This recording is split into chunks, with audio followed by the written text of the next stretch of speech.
শুধু দর্শক মন্ডলী, শিক্ষার আলো টিভির অন্যতম জনপ্রিয় অনুষ্ঠান তারকাদের তারকায় আপনাদের স্বাগত।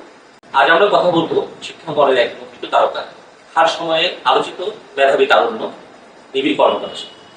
নিবিড় 2025 সালের এসএসসি পরীক্ষায় সর্বমোট 1300 নম্বরের মধ্যে 1285 নম্বর পেয়ে সারা দেশে সর্বোচ্চ নম্বর পাওয়ার গৌরব অর্জন করেছে। সাথে সাথে চট্টগ্রাম শিক্ষা বোর্ডের ইতিহাসে এ যাবৎকালের সর্বোচ্চ নাম্বার পাওয়ার রেকর্ড কেউ না। তো নিবিড়, তোমাকে অভিনন্দন। সাথে বাবা মা প্রত্যাশিতই ছিল যে ফলাফল করবে, এতটাই কি ছিল? হ্যাঁ, আমি বলতে চাই আমার যদি সব সাবজেক্টের এক্সামটা শেষ হয়েছিল তো তারপর আমি সবগুলি পার্টস করে দেখলাম যে আমি পার্টটা আসলে একটা কমপ্লিট ছিল না, কেননা আমার রিয়ালিটি টেস্ট এক্সামে যে রেজাল্ট হয়েছিল তার থেকে আমি একটু কনফিডেন্স ছিল সেখানে বাবা মা অনুভূতিটা হয়েছিল। অনুভূতিটা খুবই ভালো ছিল। অনুভূতিটা ছিল বেশি টেনশনে হ্যাঁ, রেজাল্ট হবে তার আগের দিন থেকে ঠিক করতে পারি ছেলের সামনে মার্কশিটটা দেখেই আমি টোটাল মার্কস যোগ করার আমার প্রয়োজন হয়নি। আমি দেখেছি যে কোন সাবজেক্টে সে কত নাম্বার কম পেল, তখন আমি যোগ করে দেখলাম যে সেটা 15 নাম্বার কম।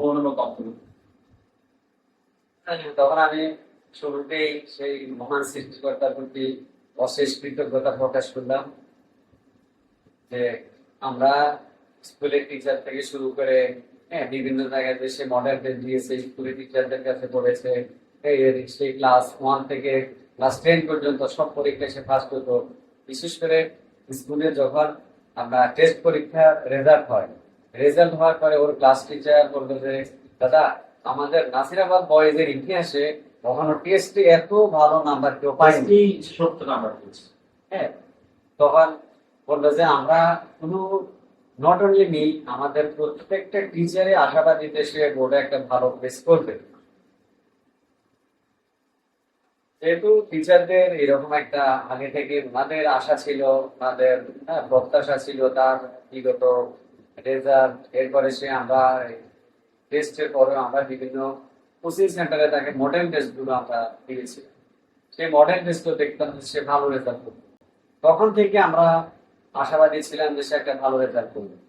পরবর্তীতে যখন তার বোর্ডের রেজাল্টটা চোখে দেখলাম, হ্যাঁ, তখন তো দেখলাম যে না, আমাদের স্কুলের টিচারদের যে অপিনিয়ন, হ্যাঁ, আমাদের যে এক্সামশন, বিভিন্ন কোচিং সেন্টারের যে ফলাফল, সেটা হিসাব করলে তার রেজাল্টটা সবার সাথে মিলে গেছে। প্রত্যাশিত হয়েছে। নিবিড়, তোমার এই যে লেখাপড়ার অন্য সাফল্যের পিছনে প্রধান একটা ফ্যাক্টর কি বলবো? সাফল্যের পিছনে আগে আমি আমার সৃষ্টিকর্তার প্রতি কৃতজ্ঞ, তারপরে আমার মা বাবার আমার মা বাবা যে পরিশ্রম করে যত কষ্ট করে আমাকে তারা আমার সবসময় পাশে ছিলেন। বিভিন্ন ক্ষেত্রে যেই প্রবলেম ফেস করতাম তারা সবসময় আমার সাথে দিয়েছিলেন। তো তাদের প্রতি আমি অনেক বেশি কৃতজ্ঞ। তারপর আমি বলছি আমার স্কুলের টিচারদের কথা, স্কুলের টিচাররা যে গাইডলাইন দিত, যে উপদেশ দিত, আমি সবসময় তার ফলো করতাম। তারা বলতেন যে বোর্ড বই ভালো মতো পড়বা অবশ্যই। তো আমি বোর্ড বই আমি অনেক মনোযোগ দিয়ে পড়তাম, প্রতিটি লাইন বাই লাইন আমি পড়তাম, কেননা বিগত বছরের এগুলো সব অ্যানালাইসিস করে দেখতাম যে বোর্ড বইয়ের বাইরে থেকে কোনো কিছু এসে পড়ে। তো আমি কি করতাম যে বোর্ড বই যায় যতটুকু সময় পড়তাম না অতটুকু, আর আমি বেশি বেশি এমসিকিউ প্র্যাকটিস করতাম। কাউকে ফলো করেছো, বিশেষ কাউকে বড় কাউকে? আমার নাসিরাবাদ স্কুলের টিচারে আমার ইন্সপিরেশন, তারা যে আমার গাইডলাইন দিত, তারা অনেক বেশি এক্সপিরিয়েন্স। আমার যে টিচাররা যে উপদেশ দিত, আমি দেখতাম যে তারা যে কথা বলতো তা সবই সত্য। তো আমি সবসময় তো ফলো করতাম, এগুলোই আমার মোটিভেশন ছিল। প্লাস আমি আমাদের বড় ভাইয়ের কথা ভাইদের করতাম, যারা বিভিন্ন এখন বড় বড় প্রতিষ্ঠান যেমন ওয়েট, এরপরে ডিএমসি এসবে আছেন, তো তাদের থেকে আমি বেশি বড় যারা তাদের গাইডলাইন থেকে ফলো করেছে। তোমার এখন অসংখ্য ফলোয়ার, তাদের জানার খুব ইচ্ছে কয়টা বিষয় তুমি 100 মার্কস পেয়েছো? আমি বলতে চাই যে তিনটা সাবজেক্টে আমি 100-100 পেয়েছি। ম্যাথমেটিক্সে 100-100, হায়ার ম্যাথেও 100-100, আর হচ্ছে কেমিস্ট্রিতে 100-100, আর আইসিটিতে 50-50। 50 পেয়েছো। আর সবচেয়ে কম মার্কস কোন দুই সাবজেক্টে পেয়েছো বা কয়টা? ইংলিশ ফার্স্ট পেপার আর সেকেন্ড পেপার এই দুইটি মিলিয়ে আমি 200-র মধ্যে 194 পেয়েছি। এখানে 6 মার্কস আমার হচ্ছে চলে গিয়েছে। আচ্ছা আচ্ছা। তা আমরা এমনি সচরাচর বলি যে কম মার্কস, আসলে হ্যাঁ, হ্যাঁ। 97 কে কম মার্কস বলতে হচ্ছে, তুমি এত মার্কস গেইন করেছো আসলে। এই বছর এসএসসি তে কিন্তু গণিতে বিশাল এক ফল বিপর্যয় ঘটেছে। যারা যারা ফেল করেছে এবং প্রচুর স্টুডেন্ট জিপি 5 মিস করেছে শুধুমাত্র গণিতের কারণে। তো আসলে কি গণিতের প্রশ্নটা কি কোনো হার্ড হয়েছিল বা কোনো ক্রিটিক্যাল ছিল? আমার মতে গণিতের প্রশ্ন তেমন হার্ড হয় নাই, এই মিডিয়াম হয়েছে। বাট যে হচ্ছে গণিতের প্রত্যেকটা চ্যাপ্টারের হচ্ছে ম্যাথ প্র্যাকটিস করেছে সে অবশ্যই পারবে এইসব ম্যাথ সিকিউ। আমিও হচ্ছে প্রত্যেকটা চ্যাপ্টারে যেহেতু সিকিউ এমসিকিউ প্র্যাকটিস করেছিলাম, তো আমার কাছে গণিত প্রশ্ন তেমন একটি টাফ লাগেনি। কোনো প্রাইভেট টিউটর বা কোচিং সেন্টার কেমন ভূমিকা রাখে বলে মনে করো স্টুডেন্টদের সাফল্যের পিছনে? আমি অবশ্য স্কুলের টিচারদের বাইরে বাসায় কোনো হোম টিউটর বা টিচার রাখিনি। আমার স্কুলের টিচাররাই যে গাইডলাইন দিয়েছে, যে উপদেশ দিয়েছে তা ফলো করেছি আমি। প্লাস আমি বলতে চাই যে নিজেকে একটা পরীক্ষা করার সুযোগ করে দেওয়া হচ্ছে কোচিং সেন্টার। আমি বিভিন্ন কোচিং সেন্টারে মডেল টেস্ট দিয়েছি। মডেল টেস্ট দিয়েছো? হ্যাঁ, মডেল টেস্টের মাধ্যমে যে নিজের ত্রুটি বা ভুল ছিল তা আমি সংশোধন করার একটা সুযোগ পাই। তো আমি বলতে চাই যে কোচিং সেন্টারে গিয়ে হচ্ছে আমি মডেল টেস্ট দিয়েছিলাম বিভিন্ন। জি, ওতে তোমাকে নিজেকে মূল্যায়ন করতে হ্যাঁ, পেরেছো মূল্যায়ন পরীক্ষার করে আগে। পেরেছি। গুড। ওই ক্ষেত্রে কোচিং সেন্টার একটা ভূমিকা রাখতে পারে ওই অংশে। আগামী পরীক্ষার্থীদের জন্য তোমার ডেইলি রুটিনটা কেমন ছিল? সংক্ষেপে যদি বলো যে আমি এইভাবে পড়েছি, এতটা উঠেছি এইভাবে, যাতে ওরা ফলো করতে পারে তোমাকে। আমি বলতে চাই যে 24 ঘন্টার মধ্যে আমি 8 থেকে 9 ঘন্টা পড়তাম, এর বেশি সময় আমি পড়তাম না। বাট এই সময়ের মধ্যে যতটুকু সময় আমি হচ্ছে বই নিয়ে বসতাম আর কি, মনোযোগ দিয়ে আমি পড়তাম সবগুলো বই। বোর্ড বইয়ের যে বাইরে আমি বিভিন্ন এমসিকিউ সিকিউ গুলো প্র্যাকটিস করতাম, বাট বোর্ড বইকে বেশি প্রাধান্য দিতাম আমি। তো আমি তাদেরকে বলতে চাই যারা আমার জুনিয়র বা যারা পরবর্তীতে এসএসসি পরীক্ষা দিবে, তো তাদের জন্য আমার নির্দেশনা হচ্ছে যে বোর্ড বই বেশি বেশি করে পড়তে হবে। বোর্ড বইয়ের প্রতিটি লাইন বাই লাইন ডিপলি থেকে আমি পড়তে হবে, যে বেসিক কনসেপ্ট তাকে ক্লিয়ার থাকতে হবে। আচ্ছা, অবসর সময়টাতে তুমি কি করতে? অবসর সময় আমি অবশ্য ছোটবেলায় আমার ড্রয়িং এর একটা অভ্যাস ছিল, আচ্ছা। বাট আস্তে আস্তে পড়াশোনার চাপে সেই ড্রয়িং এর অভ্যাসটা চলে গেছে। আর প্লাস আমি বিভিন্ন জাতীয় দিবসে, স্কুলের জাতীয় দিবসে রচনা প্রতিযোগিতায় পার্টিসিপেট করতাম। অনেক ক্ষেত্রে আমি ফার্স্ট হয়েছি, বাট হচ্ছে প্রত্যেক সময় যে ফার্স্ট হবো এমন তো কোনো বাধ্যবাধকতা নেই। তো একটা প্লেস থাকতো আমার। আর পাশাপাশি আমি বিভিন্ন বৃত্তি পরীক্ষায় পার্টিসিপেট নিতাম, ওখানেও আমি ভালো ফলাফল অর্জন করেছি। খেলাধুলা খেলাধুলা অংশগ্রহণ করেছো? হ্যাঁ, খেলাধুলায় আমি বলতে চাই যে ফুটবল আমি খেলতাম আমার স্কুলের ফ্রেন্ডদের সাথে। আচ্ছা আচ্ছা আচ্ছা এসএসসি পরীক্ষার আগ পর্যন্ত অনেক সময় আমি খেলতাম যখন আমার অবসর থাকতো। আচ্ছা আচ্ছা। তুমি কি এটা মনে করো যে একটা স্টুডেন্টের ভালো ফলাফলের সাথে তার এই যে এক্সট্রা কারিকুলার অ্যাক্টিভিটি, সাংস্কৃতিক কর্মকাণ্ড বা সৃজনশীল কর্মকাণ্ডে একটা যোগসূত্র আছে? হ্যাঁ, আমি বলতে চাই যে আমাদের সবার ভিতরেই কোনো না কোনো একটা প্রতিভা আছে যেটা জি। সুপ্ত অবস্থায় আছে। তো সেই প্রতিভাকে বিকশিত করার জন্য অবশ্যই এক্সট্রা কারিকুলার অ্যাক্টিভিটিসে পার্টিসিপেট করা প্রয়োজন। তো আমার বাবা মাও তার ব্যতিক্রম নয়, যে আমার ভিতরে যে প্রতিভাটা লুকায়িত আছে তা সবার সামনে তুলে ধরতেই আমাকে হচ্ছে বিভিন্ন রচনা প্রতিযোগিতা, জাতীয় দিবসে পার্টিসিপেট করাতে। অলিম্পিয়াডের কথা? হ্যাঁ, অলিম্পিয়াডের কথাও বলতে চাই। আমি জাতীয় বিজ্ঞান ও প্রযুক্তি অলিম্পিয়াডেও পার্টিসিপেট করেছি, সেখানে আমি চট্টগ্রাম বিভাগে 3rd হয়েছি। হ্যাঁ, তোমার শোকেসে আমরা অনেক পুরস্কার দেখতে পাচ্ছি, এটা আমরা দর্শকদেরকে দেখানোর চেষ্টা করব। ভালো মানুষ হতে গেলে লেখাপড়ার পাশাপাশি একজন মানুষের কি ধর্মীয় চর্চা, নৈতিক শিক্ষার কি প্রয়োজন আছে বলে মনে করো? অবশ্যই। সর্বোপরি আমি বলতে চাই যে যেই প্রফেশনে যেই মানুষই যাক না কেন, সবার আগে আমাদের মানবিক হতে হবে। তো মানবিক হওয়ার শিক্ষা অবশ্যই আমরা বলি যে বিভিন্ন সব ধর্মের পার্সপেক্টিভ থেকে আমি বলতে চাই যে ধর্মীয় শিক্ষা অবশ্যই আমাদের সবার মধ্যেই থাকতে হবে।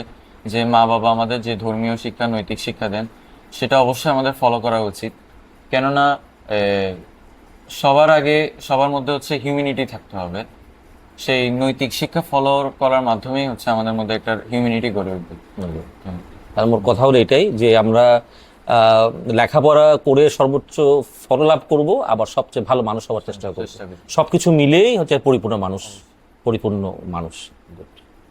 এটা অনেকেই হয়তো মনে করে না, কারণ অনেক অভিভাবকেরও একটা প্রতিযোগিতা থাকে যে পড়ো পড়ো পড়ো অনেক নাম্বার পাও, কিন্তু ওরা অন্য শিক্ষাগুলো দেওয়ার প্রচেষ্টা করেন না অনেক গার্ডিয়ান।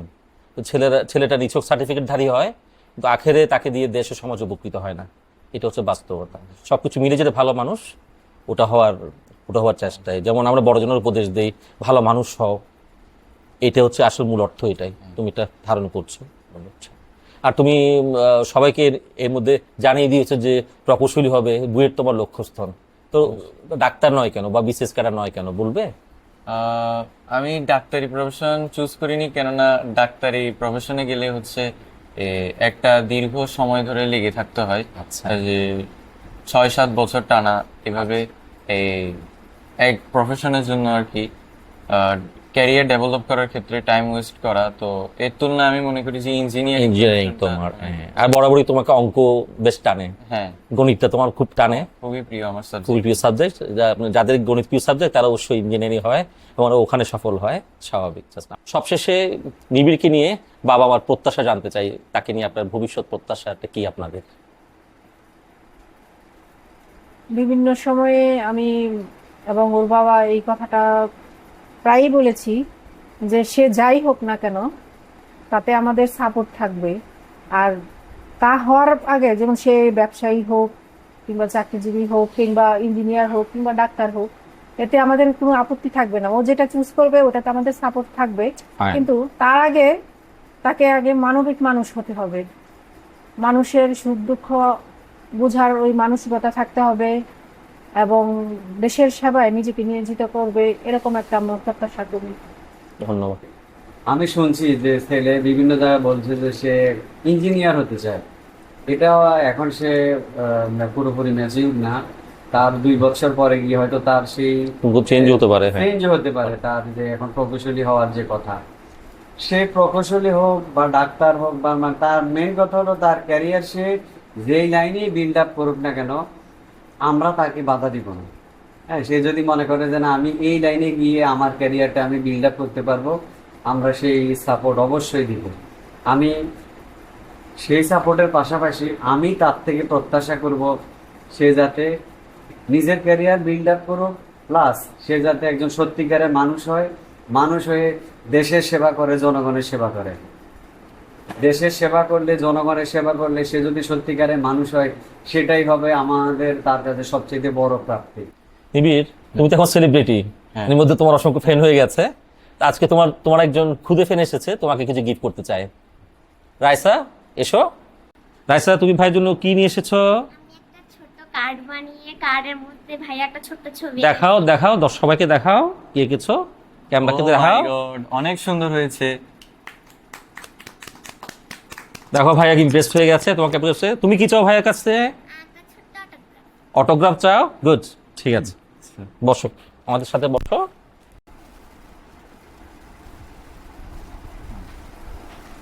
তোমার প্রতি অনেক দোয়া রইল, আশা করি ভবিষ্যতে অনেক একটা বড় ক্যারিয়ার ডেভেলপ করতে পারবা। তো নিবিড়, আমাদেরকে সময় দেওয়ার জন্য তোমাকে অনেক ধন্যবাদ। তুমি এগিয়ে যাও, শিক্ষার আলোয় দেশ এবং সমাজকে আলোকিত করো। আপনাদেরকেও ধন্যবাদ সময় দেওয়ার জন্য। আপনাকেও ধন্যবাদ। সুপ্রিয় দর্শক মণ্ডলী, নিবিড়ের সাথে এই নিবিড় আলাপনে সঙ্গ দেওয়ার জন্য আপনাদেরকে ধন্যবাদ। শিক্ষা আলোর সাথেই থাকুন।